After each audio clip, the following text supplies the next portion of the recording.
జగన్మోహన్ రెడ్డి గారి కంటే కూడా ఎక్కువ సంక్షేమ పథకాలు అందిస్తాను అనే హామీతో అధికారంలోకి వచ్చినటువంటి చంద్రబాబు నాయుడు గారి నేతృత్వంలోని కూటమి సర్కార్ తీరా అధికారాన్ని చేపట్టి 7 నెలలు అయిన తర్వాత ఇప్పుడు చంద్రబాబు నాయుడు గారు గౌరవ ముఖ్యమంత్రి గారు రాష్ట్ర ఆర్థిక పరిస్థితి సెట్ అవ్వకుండా, రాష్ట్రం ఆర్థికంగా బలోపేతం కాకుండా సంక్షేమ పథకాలు అందించడం అంత సాధ్యం కాదు అని చేసిన వ్యాఖ్యలు ఏవైతే ఉన్నాయో ఆ వ్యాఖ్యల చుట్టూ పెద్ద ఎత్తున చర్చ జరుగుతోంది. And at the same time పెద్ద ఎత్తున విమర్శలు వినిపిస్తూ ఉన్నాయి. ఏదో ఒక సంక్షేమ పథక రూపంలో జనాల దగ్గరికి డబ్బు చేరుతుంది, సో దట్ వాళ్ళ కొనుగోలు శక్తి పెరిగితేనే ఆర్థిక వ్యవస్థ బలపడుతుంది అని భావించినటువంటి గత పాలకుడు జగన్మోహన్ రెడ్డి గారు కరోనా లాంటి టైంలో కూడా తన సంక్షేమ పథకాలు అయితే ఆయన ఆపలేదు. మనం గమనించాల్సిన విషయం ఏంటి అంటే, ప్రజల కొనుగోలు శక్తి పెరగకుండా ఆర్థిక వ్యవస్థ గాడిన పడే అవకాశం లేదు అన్నది ఈ ఎకనామిక్స్లో బేసిక్స్ తెలిసిన వాళ్ళకైనా, ఆర్థిక వ్యవస్థలో బేసిక్ తెలిసిన వాళ్ళకైనా కూడా తెలుస్తుంది.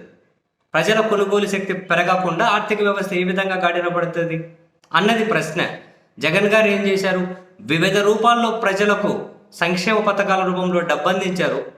ఆ డబ్బు వాళ్ళు చిన్న చిన్న అంగళ్ళు పెట్టుకున్నారు, ఆవులు పెట్టుకున్నారు, ఎనుములు కొనుక్కున్నారు, పాలు అమ్ముకున్నారు, మరో రూపంలో ఖర్చు పెట్టుకుంటూ మళ్ళీ అది ఏమంటారు వ్యవస్థలోకి తిరిగి వచ్చేసింది. కాబట్టి ఆంధ్రప్రదేశ్ తలసరి ఆదాయంలో పెరుగుదల కనిపించింది, జిఎస్డిపి వృద్ధి రేట్లో గణనీయమైన మెరుగుదల కనిపించింది. ఎక్కడే కనుక సంక్షేమ పథకం ఆపలే.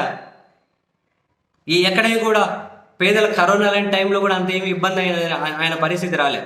అంతెందుకండి, కరోనా అప్పుడు మొత్తం అంతా కనుక స్ట్రక్ అయిపోయినప్పుడు ఎక్కడికక్కడ దేశంలో చాలామంది ఇచ్చిన సలహా ఏంటి? హెలికాప్టర్ మనీ అన్నారు. అంటే ప్రజల చేతుల్లోకి డబ్బులు పంపించండి అని, సో దట్ మళ్ళీ ఆర్థిక వ్యవస్థ గాడిన పడుతుంది అని. సో ఇదే సిద్ధాంతాన్ని జగన్మోహన్ రెడ్డి గారు కూడా ఎగ్జిక్యూట్ చేశారు. కాబట్టి నిరాటంకంగా, ఎలాంటి ఇబ్బంది లేకుండా, ఎలాంటి పేద ఏడుపులు లేకుండా, ఎలాంటి బేలతనం లేకుండా సంక్షేమ పథకాలు అమలు చేయగలిగారు. ఇచ్చారు, మళ్ళీ కొనుగోలు శక్తి ప్రభుత్వానికి తిరిగి వచ్చింది. ఇప్పుడు చంద్రబాబు నాయుడు గారు ఆర్థిక వ్యవస్థ సెట్ అయితేనే సంక్షేమ పథకాలు అందిస్తాను అని అంటే, అసలు ఆర్థిక వ్యవస్థ సెట్ అవ్వాలి అంటే ఎలా అవుతుంది? ఆర్థిక వ్యవస్థ సెట్ అవ్వడం అంటే ఎలా? అది కూడా ఆర్థిక అసమానతలు రాజ్యమేలే మన సమాజంలో, రాష్ట్రంలో కావచ్చు, దేశంలో కావచ్చు, ఆర్థిక అసమానతలు రాజ్యమేలుతూ ఉంటాయి. పేదరికం సమృద్ధిగా ఉంటుంది. కనీసం రోజుకు 180 రూపాయల కంటే తక్కువ, అంటే అంత కూడా సంపాదించని వాళ్ళని పేదలుగా పరిగణిస్తారు. దేశంలో ఆ సంఖ్య పెరిగింది అని ఐక్యరాజ్య సమితి నివేదికలు చెబుతూ ఉన్నాయి. ఆర్థిక అసమానతలు రోజు రోజుకు పెరిగిపోతున్నాయి అని చెప్పి నివేదికలు చెబుతూ ఉన్నాయి. ప్రపంచ ఆకలి సూచీలో భారతదేశ స్థానం మరింతగా దిగజారిపోయింది అని చెప్పి నివేదికలు చెబుతూ ఉన్నాయి. పేదరికం రాజ్యమేలుతూ ఉంటాయి. మరొక వైపు పేదలకు క్వాలిటీగా అందాల్సిన అన్ని మౌలిక వసతులు దక్కాల్సినటువంటి ప్రభుత్వ విద్య, దాని మీద వీళ్ళు పెద్దగా కాన్సన్ట్రేట్ చేస్తున్నట్లుగా అనిపించట్లేదు. ప్రభుత్వ వైద్యం మీద కాన్సన్ట్రేట్ చేస్తున్నట్లుగా అనిపిస్తలేదు. ప్రభుత్వ కళాశాలల మీద కాన్సన్ట్రేట్ చేస్తున్నట్లుగా అనిపించట్లేదు. ఇవేవీ లేకుండా, పేదలకు కాసింత ఆసరా కల్పించకుండా, పేదలకు ఉపశమనం కలిగించకుండా, ఇవేమీ చేయకుండానే ఆర్థిక వ్యవస్థ ఏ విధంగా పటిష్టమవుతుంది? ఇప్పటికే దేశంలో గుప్పెడు మంది దగ్గర సంపద అంతా పోగై ఉంది. రాష్ట్రంలో అయినా అదే పరిస్థితి. కేవలం వాళ్ళ సంపద పెరిగితే ఆర్థిక వ్యవస్థ పెరిగినట్లుగా భావిస్తాము మనం.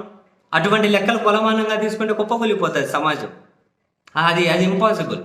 పేదల చేతిలో డబ్బు వచ్చి పడితేనే, అది డబ్బు పేదల చేతిలో ప్రభుత్వం సహకారం అందిస్తుందా, లేకపోతే వాళ్ళకి ఏదైనా ఉపాధి రూపంలో అందిస్తుందా అన్నది ప్రశ్న. ఏదో ఒక రూపంలో వాళ్ళకి ఇప్పుడు 7 months అయింది.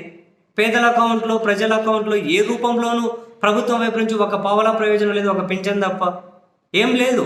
పోనీ వాళ్ళకేమైనా కనుక ఉపాధి కల్పిస్తున్నారా? అవేమీ లేవు. మరి ప్రజల దగ్గర నుంచి డబ్బు మార్కెట్లోకి రాకుండా ఆర్థిక వ్యవస్థ ఏ విధంగా సెట్ అవుతుంది? ఆర్థిక వ్యవస్థ ఏ విధంగా గాడిన పడుతుంది? ఒకవేళ తప్పింటే చంద్రబాబు గారి మాటలు ఏ విధంగా వాళ్ళు గాడిన పెడతారు? $1 మిలియన్ ప్రశ్న. నాకైతే సీరియస్లీ నాకున్న అవగాహన ప్రకారం అయితే మొక్క అర్థం కావట్లే. ఎవరైనా ఇదే లాజిక్కే ఫాలో అవ్వాలి కదా. మరి చంద్రబాబు సార్ ఏ లాజిక్ ఫాలో అవ్వబోతున్నారు? అంటే మొత్తం అమరావతికి ముడిపెట్టేసి అక్కడ రేట్లు పెరిగితే, అక్కడ బిల్డింగ్లు వస్తే, అక్కడ ఇంకేమైనా వేల కోట్లు ఖర్చు పెడితే ఆటి నుంచి తిరిగి రిటర్న్ వస్తే దాన్ని మనం ఆర్థిక వ్యవస్థ సెట్ అయినట్లుగా చూడాలా? అటువంటివి ఎక్స్పెక్ట్ చేయాలంటే ఎప్పటికీ సాధ్యం కావాలి? మరి చంద్రబాబు సార్ ఏ విధానాన్ని అవలంబించబోతున్నారు అర్థం కావట్లేదు నాకు.